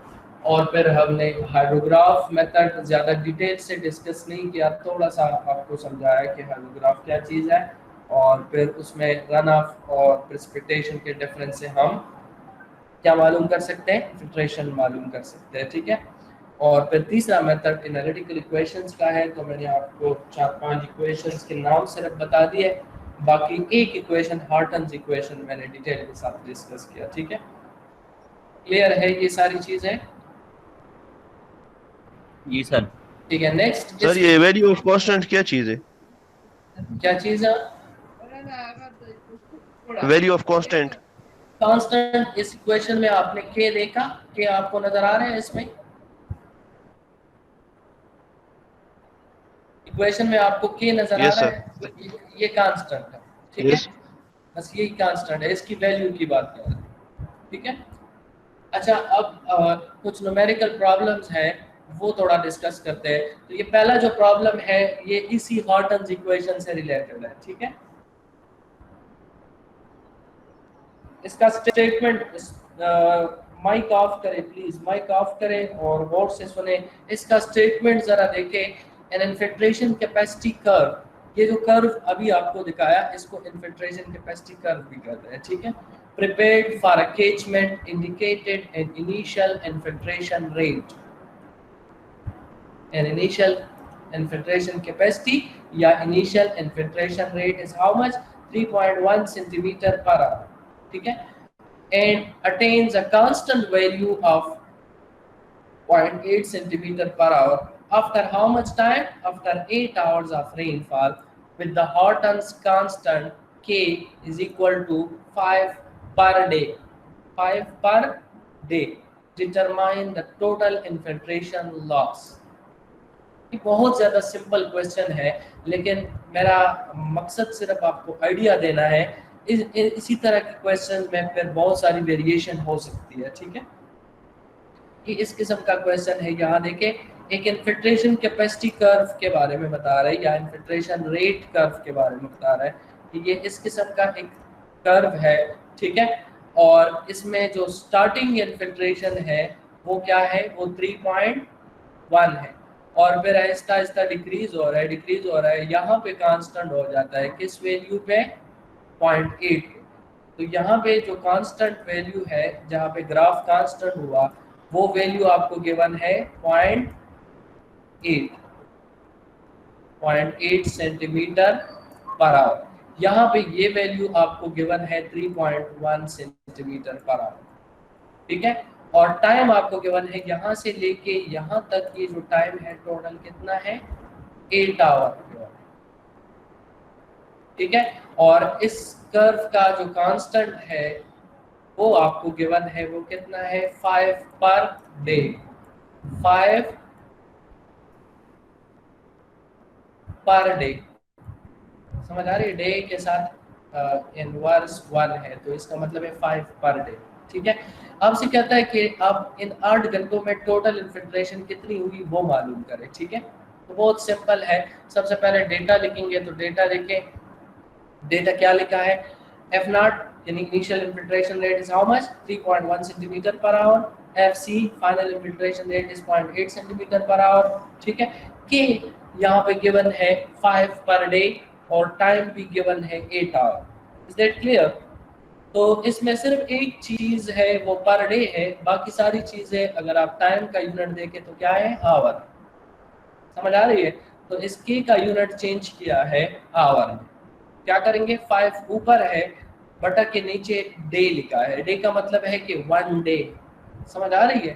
तो 1 डे में कितने आवर होते हैं, सिर्फ ये आप लिखेंगे 24 से डिवाइड करें। एग्जैक्टली। तो 5 डिवाइडेड बाय डे की जगह पे हम ये लिख सकते हैं 24 आवर, ठीक है। तो 24 आवर लिखेंगे तो 5 डिवाइडेड बाय 24 आवर हो जाएगा। तो 5 डिवाइडेड बाय 24 करें तो 0.208 पर आवर आ जाएगा। कांस्टेंट की वैल्यू अब इस यूनिट में हम यूज करेंगे क्योंकि बाकी चीजों के साथ भी per hour. Is that clear? अब आपने क्या मालूम करना है, टोटल इन्फिल्ट्रेशन लॉस। तो टोटल इन्फिल्ट्रेशन लॉस को लास्ट इक्वेशन में हमने क्या कहा, किस चीज से रिप्रेजेंट किया था, कैपिटल एफ से। हॉर्टन्स इक्वेशन का जो दूसरा फॉर्म है इंटीग्रेशन, सॉरी क्या चीज है, हाँ, इंटीग्रेशन लेने के बाद जो आता है, ठीक है। तो वो total infiltration according to Horton's equation is this one, ठीक है। तो पुटिंग वैल्यू, सिंपली आपने वैल्यू पुट करनी है तो टोटल इन्फिल्ट्रेशन आ जाएगी 17.46 सेंटीमीटर। 8 घंटों में जो इन्फिल्ट्रेशन हुआ है जिसका स्टार्टिंग रेट 3.1 था और एंडिंग रेट जो है वो 0.8 था और कांस्टेंट 5 पर डे था, तो 8 घंटों में टोटल 17.46 सेंटीमीटर पानी इन्फिल्ट्रेट हुआ। अब इसी क्वेश्चन में ये भी आपसे पूछ सकते हैं कि 4 घंटों के बाद इन्फिल्ट्रेशन रेट क्या होगा। 4 घंटों के बाद इन्फिल्ट्रेशन रेट क्या होगा। स्टार्ट में इन्फिल्ट्रेशन रेट ये है, एंड पे ये है और के की वैल्यू ये है। टोटल टाइम भी आपको गिवन है, 4 घंटों के बाद क्या होगा। तो पहले जो पहली इक्वेशन है हॉर्टन्स की, जो इनिशियल इक्वेशन है वो फिर आपने यूज करनी है और इसमें टाइम आप 8 की जगह पे 4 पुट करेंगे तो 4 घंटे के बाद इन्फिल्ट्रेशन रेट आ जाएगी। Is that clear? इसी क्वेश्चन में आपसे ये भी पूछ सकते हैं कि पहले 6 घंटों में कितनी इन्फिल्ट्रेशन हुई। ये तो 8 घंटों में हुई है ना, टोटल 8 घंटों में, 6 घंटों में कितनी हुई है। तो सिर्फ आप यहाँ पे टी की जगह पे 8 की जगह पे 6 पुट करें तो आपके साथ 6 घंटों में इन्फिल्ट्रेशन आ जाएगा। Is that clear? जी सर। ये बहुत सिंपल है लेकिन इसमें ये वेरिएशन हो सकती है, ये नोट करें, ठीक है।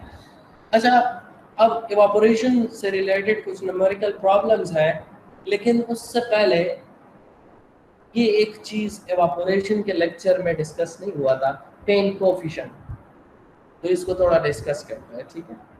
पेन कोफिशिएंट, मैंने आपको सिर्फ ये कहा था कि पेन से हम जो इवापोरेशन मालूम करते हैं, खास तौर पे ज़्यादातर जो पेन यूज होते हैं वो कौन से पेन है, सरफेस पेन है या US weather bureau class A pan, ठीक है, जो ग्राउंड सरफेस के ऊपर रखते हैं, ठीक है। अब हम इवापोरेशन मालूम करना चाहते हैं एक्चुअली किस चीज़ के लिए, लेक के लिए, ठीक है। लेकिन हम लेक से मालूम नहीं करते, हम एक पेन के जरिए मालूम करते हैं, ठीक है। तो उसमें बहुत सारे प्रॉब्लम्स हैं और तमाम प्रॉब्लम्स का नतीजा, रिजल्ट ये है कि पेन से जो इवापोरेशन हम मेजर करते हैं वो ज़्यादा होता है एक्चुअल इवापोरेशन से। एक्चुअल यानी लेक से जो एक्चुअली हो रहा है। समझ आ रही है? क्लियर है? जी सर। वो क्या होता है, ज्यादा होता है एक्चुअल से। तो जब आप पेन से मेजर करते हैं तो एक्यूरेसी के लिए, करेक्ट करने के लिए फिर उसको क्या करेंगे, उस वैल्यू को कम करना पड़ेगा। तो कम करने के लिए हम एक कोफिशिएंट यूज करते हैं, यानी उस वैल्यू को फिर हम कोफिशिएंट से मल्टीप्लाई करते हैं। उस कोफिशिएंट का नाम है पेन कोफिशिएंट। उस कोफिशिएंट का नाम क्या है, पेन कोफिशिएंट। अच्छा, पेन कोफिशिएंट, अब आपको ये तो पता चल गया कि लेट एवापोरेशन एक्चुअल एवापोरेशन है और पेन एवापोरेशन एक्चुअल नहीं है, ठीक है। तो पेन एवापोरेशन हम मालूम करते हैं जो कि एक्चुअल से ज्यादा होता है। तो एक्चुअल में फिर किस तरह कन्वर्ट करेंगे, इस इक्वेशन के जरिए। हमें एक्चुअल यानी लेट एवापोरेशन रिक्वायर्ड है, ठीक है। पेन कोफिशिएंट हमें गिवन है या हम एज्यूम कर सकते हैं, क्योंकि हमें पता है कि ये 1 से कम होगा। 1 से क्यों कम होगा, क्योंकि पेन की इवापोरेशन एक्चुअल से ज़्यादा होती है। तो हमने ये इवापोरेशन कम करनी है, तो किस तरह कम हो सकता है, पेन इवापोरेशन को हम मल्टीप्लाई करें एक ऐसे नंबर से जो 1 से कम हो, पॉइंट में हो, ठीक है। तो पेन इवापोरेशन इधर शिफ्ट करेंगे तो मल्टीप्लाई में आ जाएगा। तो पेन इवापोरेशन को हम मल्टीप्लाई करेंगे पेन कोफिशिएंट के साथ जो 1 से कम होगा, तो ये एक्चुअल इवापोरेशन आ जाएगा, ठीक है। अब पेन कोफिशिएंट की वैल्यू, इस पे लोगों ने काम किया है और ये वैल्यू निकाली है कि पेन कोफिशिएंट की वैल्यू आप इज्यूम कर सकते हैं। कितना इज्यूम कर सकते हैं, 0.67 से लेके 0.82 तक। समझ आ रही है?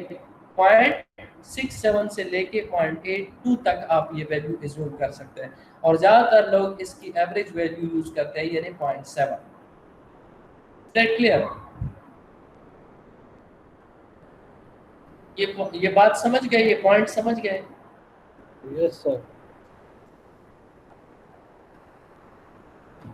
अब आते हैं एवापोरेशन से रिलेटेड न्यूमेरिकल प्रॉब्लम की तरफ, ठीक है। ये एक न्यूमेरिकल प्रॉब्लम है। द फॉलोइंग, ये गौर से जरा स्टेटमेंट रीड करें।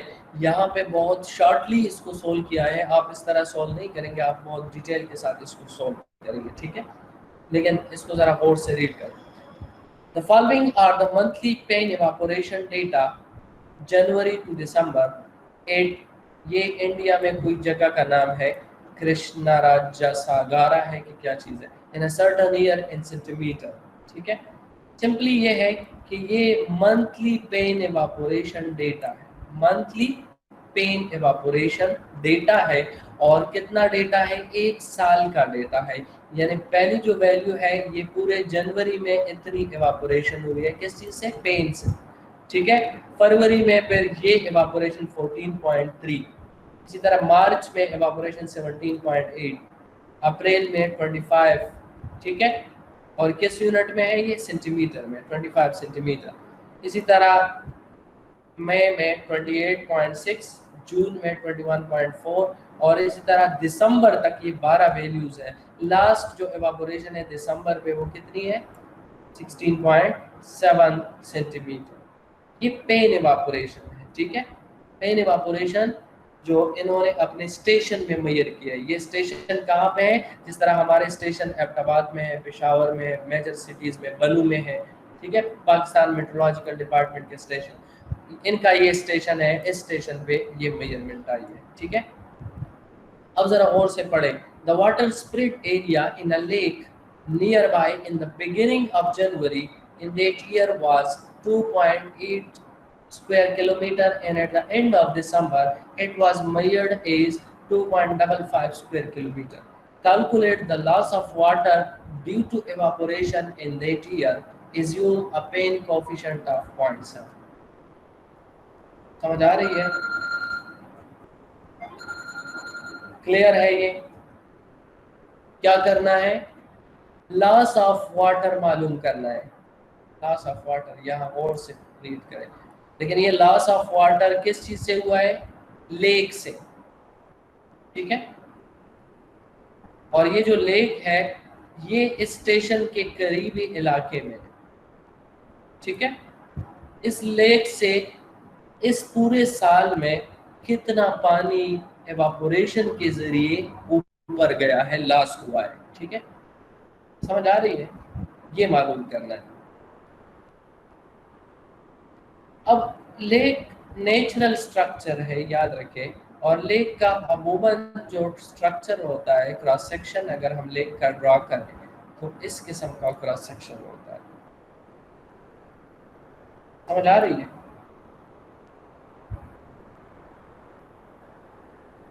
जी सर।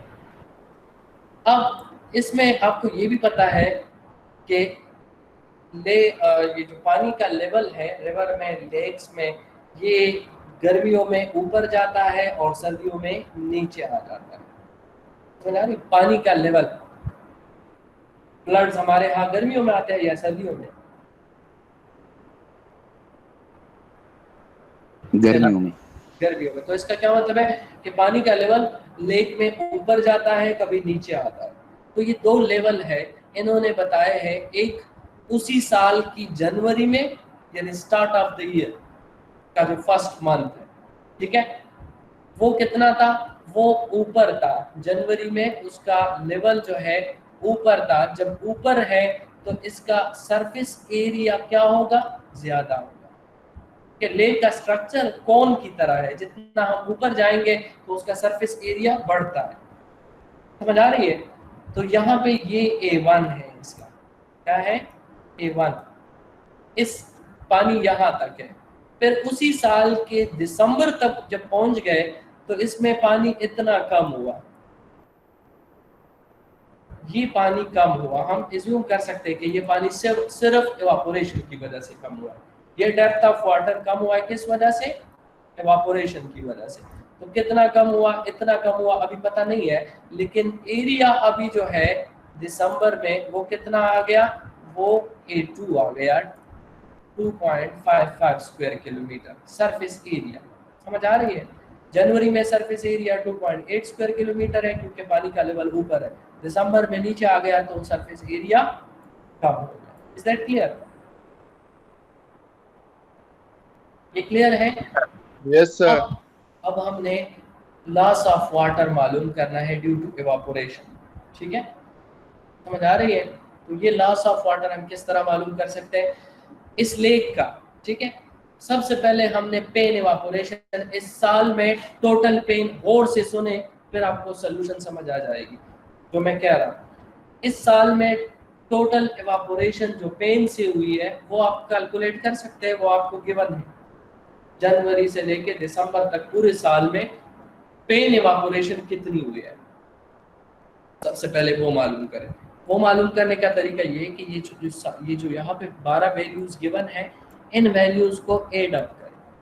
ठीक है, ये 12 वैल्यूज आप ऐड करेंगे तो आपके पास क्या आ जाएगा? Total pan evaporation in that year. Total pan evaporation in that year. समझ आ रही है? वो वैल्यू क्या है? वो है 228.7 सेंटीमीटर। समझ आ रही है? 228.7 सेंटीमीटर है। इसको आप ऐड करें, चेक करें। सर सिर्फ ऐड करेंगे ना, एवरेज नहीं निकालेंगे? नहीं, ऐड करें। जनवरी में अलग है, फरवरी में अलग है, मार्च में अलग है, तो एवरेज क्यों निकाले? सारे ऐड करें। पूरे साल के लिए आप मालूम करना चाहते हैं ना पेन इवापोरेशन, याद रखें। तो पेन इवापोरेशन कितना आया? 228.7 सेंटीमीटर। समझ आ रही है? क्लियर है? Yes sir. अब देखिए ये पेन इवापोरेशन है, हम लेक इवापोरेशन, तो ऊपर इक्वेशन जरा देखें। पेन इवापोरेशन आपने मालूम किया और पेन कोफिशिएंट भी आपको गिवन है, तो ये पेन इवापोरेशन इधर शिफ्ट करें और पेन कोफिशिएंट के साथ मल्टीप्लाई करें तो आपके पास क्या आ जाएगा? लेक इवापोरेशन आ जाएगा। Is that clear? क्लियर हो गया? No sir. पेन इवापोरेशन आपने मालूम किया, कितना आया? ये क्या है? ये पेन इवापोरेशन है। इसको मैं शॉर्ट फॉर्म में EP कहता हूँ। क्या? EP। इन्होंने ये क्वेश्चन जरा दूसरे तरीके से सॉल्व किया, मैं आपको जरा आसान तरीका बता रहा हूँ। ठीक है, EP mean pan evaporation in that year is how much? It is 228.7। आप लोगों को नजर आ रहा है ये चीज? Yes sir. जी सर, आ रहे हैं। तो ईपी कितना है 228.7 सेंटीमीटर। ये सिंपली इनको ऐड किया, Yes, sir. इवेपोरेशंस को ऐड किया, ठीक है। अब जरा इस प्रॉब्लम को छोड़े, ये इक्वेशन जो मैंने ऊपर दिया है आपको, पेन कोफिशिएंट वाला इक्वेशन आपको नजर आ रहा है? जी सर आ रहे हैं। तो इसमें तीन चीजें हैं, एक पेन कोफिशिएंट है, दूसरा पेन इवेपोरेशन है और तीसरा लेक इवेपोरेशन है, ठीक है। तो अब हम पेन इवेपोरेशन भी मालूम है, पेन कोफिशिएंट भी इस प्रॉब्लम में गिवन है 0.7 है, ठीक है। तो 0.7 के साथ अगर हम ये मल्टीप्लाई करें 228.7 तो क्या आ Yes, जाएगा? sir. क्या आ जाएगा? लेक इवेपोरेशन आ जाएगा ना सेंटीमीटर में। जी सर। लेक इवेपोरेशन सेंटीमीटर में मालूम हो जाएगा। ये 228.7 है तो लेक इवेपोरेशन इससे कम होगा। क्यों कम होगा? क्योंकि हम इसको मल्टीप्लाई करेंगे किसी से 0.7 से, ठीक है। तो आप ई लेक मालूम करें, ई पेन वो था ये जो यहाँ पे गिवन है, अब ई लेक आप मालूम करें। ई लेक आपके पास आ जाएगा क्या? इसको मल्टीप्लाई करें 228.7 मल्टीप्लाई बाय 0.7, मल्टीप्लाई करें कितना आएगा? कर सकते हैं 228.7 मल्टीप्लाई बाय 0.7 तो आपके पास आ जाएगा 160.09। यहाँ पे माउस के जरिए लिखना थोड़ा मुश्किल है, लेकिन क्या आएगा? 0.09 सर। 160.09 क्या यूनिट क्या होगा? सेंटीमीटर होगा, ठीक है। क्या होगा? सेंटीमीटर। अब देखिए लेक से टोटल एवापोरेशन इस साल में 160.09 सेंटीमीटर, यानी ये जो डेप्थ मैंने यहाँ पे बनाया था, ये डेप्थ कितना है ये मालूम हो गया, ये 160.09 सेंटीमीटर है। That clear? इतना डेप्थ कम हुआ है इस साल में एवापोरेशन के जरिए, ठीक है। लेकिन हमसे ये नहीं मांग रहे, हमसे क्या मांग रहे हैं? लॉस ऑफ वाटर मांग रहे हैं ड्यू टू एवापोरेशन। और लॉस ऑफ वाटर का मतलब है कि हमने क्यूबिक मीटर या मिलियन क्यूबिक मीटर में वॉल्यूम ऑफ वाटर निकाल के देना है, ठीक है, सेंटीमीटर में नहीं। एवापोरेशन नहीं मांग रहा है, क्लियर कट ये नहीं कह रहा है कि आप एवापोरेशन मालूम करें कि लेक से कितना एवापोरेशन हुआ, नहीं, वो कह रहा है कि लॉस ऑफ वाटर कितना हुआ है। तो लॉस ऑफ वाटर का मतलब है कि हमने वॉल्यूम ऑफ वाटर मालूम करना है, और वॉल्यूम ऑफ वाटर किस यूनिट में होता है? क्यूबिक मीटर में। समझ आ रही है? तो ये जो हमने मालूम किया ये लेक इवेपोरेशन, ये अब डेप्थ ऑफ वाटर है। समझ आ रही है? सेंटीमीटर है ना, तो डेप्थ ऑफ वाटर है। अब इस डेप्थ ऑफ वाटर को वॉल्यूम में कन्वर्ट करें, तो वॉल्यूम में किस तरह कन्वर्ट कर सकते हैं? ये सिंपली देखें, ये शेप बन गया, ये जो शेप है जो ऊपर आपको नजर आ रहा है, इस शेप का वॉल्यूम मालूम करें। इसका डेप्थ आपको गिवन है, टॉप सरफेस एरिया गिवन है, और इसका बॉटम सरफेस एरिया भी गिवन है। लेकिन शेप आपको पता है कि इसका शेप तकरीबन कोन की तरह है।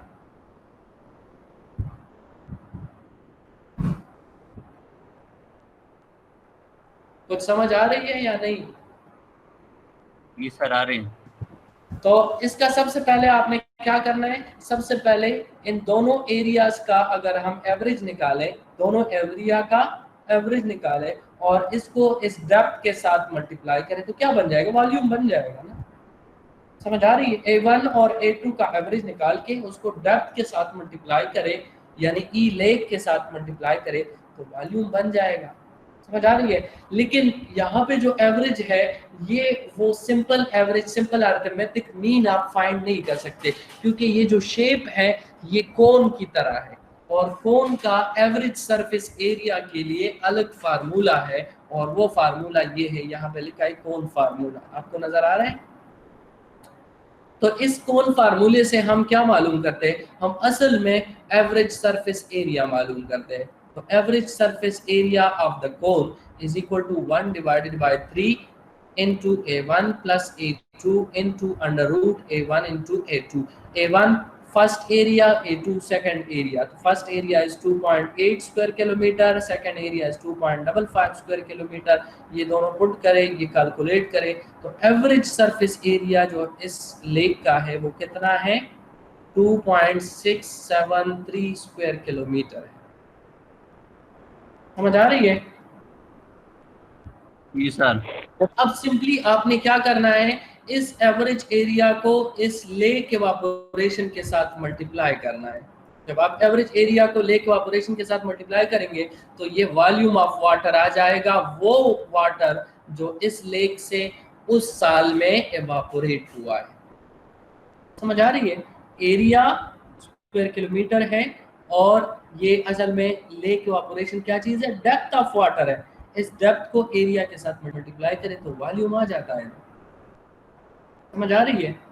तो इसमें सिर्फ यूनिट का फर्क है, यहाँ पे सेंटीमीटर है और यहाँ पे स्क्वायर किलोमीटर है, तो इसको स्क्वायर मीटर में कन्वर्जन के लिए क्या लिखा है, यहाँ देखें 10⁻⁶ लिखा है, नीचे देखें, नजर आ रहा है सबको 10⁻⁶ जी सर। क्यों लिखा है, क्योंकि 2.673 स्क्वायर किलोमीटर है, जब 10⁻⁶ लिखेंगे तो ये स्क्वायर मीटर बन जाएगा। ठीक है, अच्छा 2.228.7 मल्टीप्लाई बाय 7, ये असल में क्या चीज है, ये 160 है, लेक इवापोरेशन है। ठीक है, इसको डिवाइड करेंगे, 160 को डिवाइड करेंगे 100 से, क्यों डिवाइड करेंगे, क्योंकि ये सेंटीमीटर है, मीटर बन जाएगा। ठीक है, 100 से डिवाइड करेंगे तो क्या बन जाएगा, मीटर बन जाएगा। तो ये मीटर में हो गया और ये स्क्वायर मीटर में, फिर मल्टीप्लाई करें, सारा कैलकुलेशन करें तो क्या बन जाता है 4.29 × 10⁻⁶ क्यूबिक मीटर, क्योंकि यहाँ पे यूनिट आया था स्क्वायर मीटर और यहाँ पे यूनिट आया था metre, square metre multiply by metre तो क्यूबिक मीटर। ठीक है, और 10⁻⁶ को क्या कहते हैं, मिलियन कहते हैं, 1 मिलियन। तो ये आंसर क्या आ गया, 4.29 million cubic metre. Is that clear? ये बुक वालों ने सोल्व किया है तो शॉर्टकट सोल्व किया, मैंने आपको जरा एक्सप्लेन किया कि ये किस तरह हुआ है। ठीक है, समझ गए इसको? Yes sir, thank you. ठीक है, सिर्फ ये है कि सबसे पहले आपने लेक इवापोरेशन मालूम किया जो डेप्थ है, और फिर उस डेप्थ को एवरेज एरिया के साथ मल्टीप्लाई किया तो वॉल्यूम ऑफ वाटर आ गया। ठीक है, क्योंकि वो क्वेश्चन में मांग रहा है लॉस ऑफ वाटर, तो लॉस ऑफ वाटर का मतलब है कि वो वाटर जो इवापोरेशन की वजह से लॉस हुआ है, तो वाटर का यूनिट हमेशा क्या होता है, वॉल्यूम होता है। ठीक है, इवापोरेशन का यूनिट डेप्थ है, लेकिन जब लॉस ऑफ वाटर क्या रहा है तो फिर वॉल्यूम के यूनिट में, तो वॉल्यूम के यूनिट का मतलब है कि उस डेप्थ को फिर आपने सरफेस एरिया के साथ मल्टीप्लाई करना है, लेकिन सरफेस एरिया एक नहीं है, पहले ज्यादा है फिर कम हो रहा है, तो इस वजह से हमने एवरेज लेना है। एवरेज भी नॉर्मल एवरेज इसलिए नहीं है कि लेक का जो शेप है वो तकरीबन कोन की तरह है, तो एवरेज के लिए हम कोन का फार्मूला यूज करेंगे। That was all about this problem. ठीक है, क्लियर है ये? जी sir. Yes sir. Last question है, ये भी इवापोरेशन से रिलेटेड है, और इसमें जो हमने लास्ट लेक्चर में मेजरमेंट ऑफ इवापोरेशन डिस्कस किया था उससे रिलेटेड मेजरमेंट है, और ये उसी से बिल्कुल वही मेजरमेंट का प्रोसीजर अगर आपको आता है तो आसानी के साथ ही आप कर सकते हैं। ठीक है, ये प्रॉब्लम देखें, compute the daily evaporation from a class A pan if the amounts of water added to bring the level to the fixed point are as follows। आपको पता है पेन में एक फिक्स लेवल होता है, हम क्या करते हैं पेन में पानी उस फिक्स लेवल तक फिल करते हैं, फिर नेक्स्ट डे पे जब आते हैं, ठीक है, तो फिर देखते हैं अगर पानी कम है तो फिर उसमें पानी ऐड करते हैं। समझ आ रही है?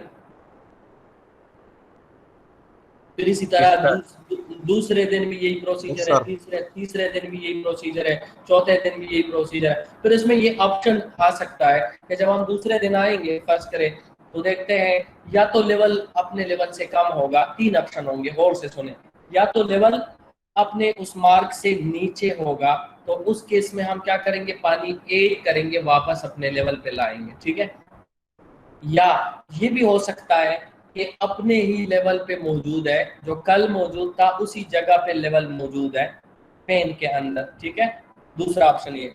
तीसरा ऑप्शन ये भी हो सकता है कि कल के लेवल से ऊपर आया है, कल के लेवल से ऊपर आया है।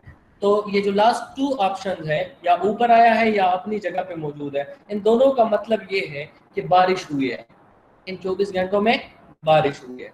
समझ आ रही है? अगर ऊपर आया है तो फिर ऐड करने के बजाय हम क्या करेंगे, पानी माइनस करेंगे, सब्ट्रैक्ट करेंगे, पेन से पानी निकालेंगे वापस अपने लेवल पे लाने के लिए, ठीक है,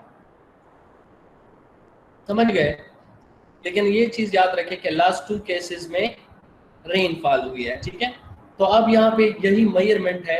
यहाँ ऊपर सबसे पहले क्या लिखा है, डे लिखा है, डे 1 2 3 4 5 6 7, एक वीक की मेजरमेंट है, ठीक है।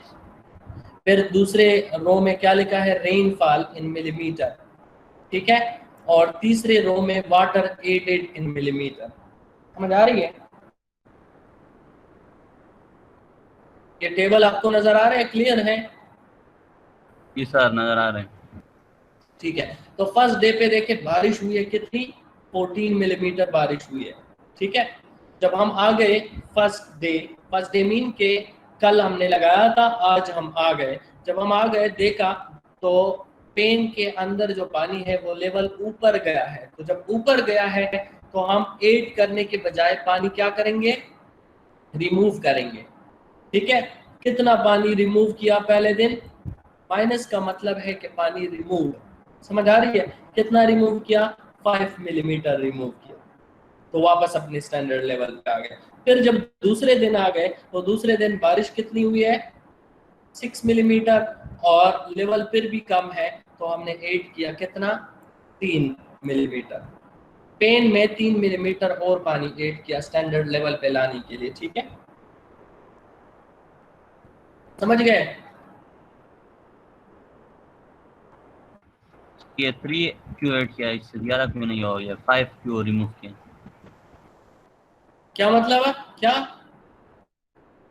सर ये पहले फर्स्ट डे पर 14 से यानी 5 रिमूव कर दिया ना, 5 मिलीमीटर, और सेकंड 14 से नहीं भाई, पर ये जो है ये हम एवापोरेशन पेन से ऐड कर रहे हैं या रिमूव कर रहे हैं, और ये रेनफॉल जो है ये प्रेसिपिटेशन गेज ने मेजर किया है, वो लिखा है यहाँ, समझ आ रही है? दो चीजें मेजर हो रही है साथ साथ, एवापोरेशन भी मेजर हो रही है और साथ में प्रेसिपिटेशन भी मेजर हो रही है, ठीक है, समझ आ रही है? एवापोरेशन पेन इस तरह पेन है, या और से देखें, इसका यहाँ जी सर। तक स्टैंडर्ड लेवल है, हमने यहाँ तक फिल किया, ठीक है। जब दूसरे दिन आ गए तो ये अपने स्टैंडर्ड लेवल से इसका सरफेस नीचे गया था। कितना नीचे गया था, 5 मिलीमीटर, समझ आ रही है? सॉरी, ऊपर गया था, ऊपर। कितना ऊपर था, 5 मिलीमीटर। तो हम क्या करेंगे, वापस स्टैंडर्ड लाने के लिए ये पानी इससे रिमूव करेंगे। कितना पानी रिमूव करेंगे, 5 मिलीमीटर पानी रिमूव किया तो वापस स्टैंडर्ड पे आ गया। दूसरे दिन पे जब आ गए तो ये लेवल अपने स्टैंडर्ड लेवल से कम था, कितना पानी ऐड किया, 3 मिलीमीटर पानी ऐड किया। तीसरे दिन पे जब आ गए तो लेवल अपनी जगह पे मौजूद है, तो ना हमने ऐड किया ना हमने रिमूव किया, तो 0, ठीक है। इसी तरह चौथे दिन पे भी यही सिचुएशन है। 5वें दिन पे पानी बहुत ज्यादा कम है तो हमने ऐड किया, कितना पानी पेन में ऐड किया, 7 मिलीमीटर। छठे दिन पे भी 4 मिलीमीटर ऐड किया है, 7वें दिन पे 3 मिलीमीटर ऐड किया है। ये मेजरमेंट है एवापोरेशन की, और साथ में हर दिन पे प्रेसिपिटेशन भी मालूम किया है। क्लियर हो गया? अब इससे हर दिन के लिए इसी डेटा को जरा और से देखें, इससे हर दिन के लिए आप इवापोरेशन मालूम कर सकते हैं।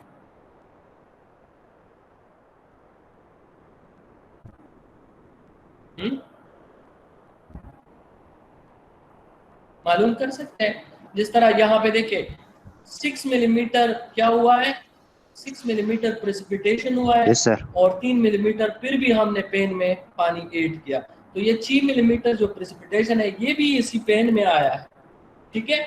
और 3 मिलीमीटर हमने और भी ऐड किया, तो टोटल इवापोरेशन इस दिन पे कितना हुआ है, 9 मिलीमीटर। समझ गए? इसी तरह यहाँ पे भी 5 और 4 है, ये भी 9 मिलीमीटर है। यहाँ पे 0 और 7 है, इस दिन पे 7 मिलीमीटर एवापोरेशन, ठीक है। यहाँ पे 8 मिलीमीटर एवापोरेशन, यहाँ पे 12 मिलीमीटर एवापोरेशन, यहाँ पे 6 और 3 9 मिलीमीटर। यहाँ पे क्या होगा,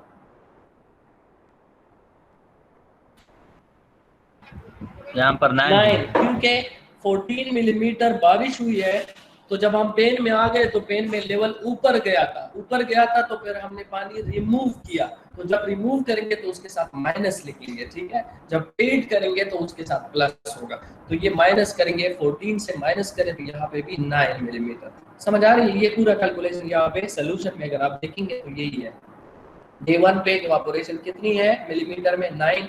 डे 2 पे भी 9 है, 3 पे 12 है, 4 पे 8 है, 5 पे 7 है, ठीक है। 5 डे पे बारिश नहीं हुई, बारिश 0 है, तो बस जितना पानी आपने ऐड किया है वही इवापोरेशन, ठीक है। 6 डे पे 9, 7 डे पे भी 9 मिलीमीटर, ठीक है। अब क्वेश्चन क्या है इसका? क्वेश्चन जरा देखिए, what is the evaporation loss of water in this week from a lake, ठीक है, फ्रॉम अ लेक, और उस लेक का सरफेस एरिया आपको गिवन है, जिसका सरफेस एरिया कितना है? 640 हेक्टेयर है।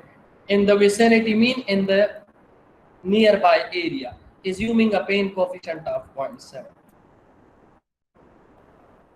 समझ आ रही है? बिल्कुल। बाकी अगर आप देखेंगे इसमें सिर्फ डिफरेंस ये है कि इसमें यहाँ पे ये मेजरमेंट से रिलेटेड कुछ स्टेप्स आपको दिए हैं, बाकी क्वेश्चन बिल्कुल सेम है।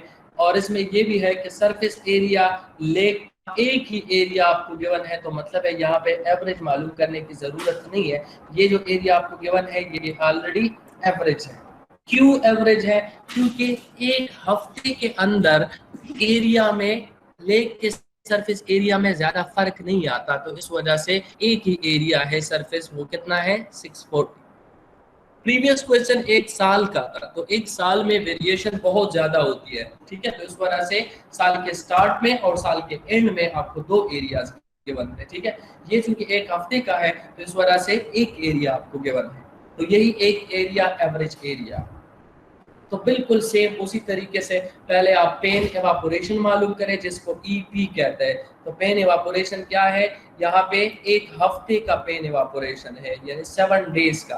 तो ये सारी वैल्यूज जो आपने यहाँ पे मालूम की है 9, 9, 12, 8, 7, 9, 9, ये सारी ऐड करेंगे तो 63 मिलीमीटर पूरे हफ्ते में पेन एवापोरेशन कितनी है? 63 मिलीमीटर है। अब इस पेन इवापोरेशन को कन्वर्ट करें लेक इवापोरेशन में, वही इक्वेशन है जो पहले मैंने आपको बताया था, ठीक है। Lake evaporation divided by pan evaporation is equal to pan coefficient. So pan coefficient is given here which is 0.75। Pan evaporation you have calculated which is 63, ठीक है। 63 मिलीमीटर 75.75 से मल्टीप्लाई करें तो आपके पास लेक इवापोरेशन आ जाएगा कितना? 47.25 मिलीमीटर। समझ गए ये? सर अब ये Yes, sir. ये अब क्या चीज है? ये वाटर का अमाउंट नहीं है, ये डेप्थ ऑफ वाटर है। इतना डेप्थ ऑफ वाटर लॉस हुआ है इस हफ्ते में, ठीक है। तो इस डेप्थ ऑफ वाटर को अब आपने कन्वर्ट करना है अमाउंट ऑफ वाटर में, यानी वॉल्यूम ऑफ वाटर में। तो वॉल्यूम ऑफ वाटर में किस तरह कन्वर्ट कर सकते हैं?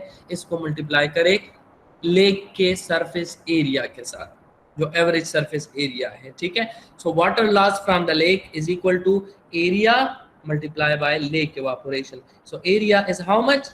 640 hectare multiply by this is the evaporation in metre. Metre में कन्वर्ट किया तो 1000 पे डिवाइड करेंगे, ठीक है। तो क्या आ जाएगा? 30.24 हेक्टेयर मीटर। 30.24 hectare metre. अब आपको पता है 1 hectare is how much?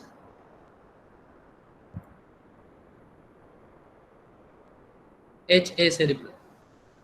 1 hectare is equal to area का यूनिट है, ये याद रखिए, 10 raised to the power 4, 10 raised to the power 4 square metre. ये 1 हेक्टेयर के बराबर है, ठीक है। तो यहाँ पे 30.24 हेक्टेयर मीटर लिखा है, तो हेक्टेयर HA की जगह पे हम ये लिख सकते हैं 10 raised to the power 4 square metre, ठीक है। तो स्क्वायर मीटर मीटर के साथ मल्टीप्लाई होके क्यूबिक मीटर बन जाएगा, ठीक है। और 10 raised to the power 4 है तो फिर उसको 10⁻⁶ में कन्वर्ट करने के लिए ये जो डेसिमल है ये 2 प्लेसेस लेफ्ट की तरफ जाएगा तो ये 0.3 बन जाएगा। तो 0.3 इंटू 10⁻⁶ क्यूबिक मीटर, और 10⁻⁶ को क्या कहते हैं, मिलियन कहते हैं। तो इस वजह से यहाँ पे आंसर डायरेक्ट क्या लिखा है, 0.3 million cubic metre. This is the answer. Clear हो गया, बाकी कन्वर्जन है। So this was all about today's lecture. अब Yes, sir. अगर आपका कोई क्वेश्चन है तो जल्दी से क्वेश्चन पूछ सकते हैं। बाकी थैंक यू वेरी मच।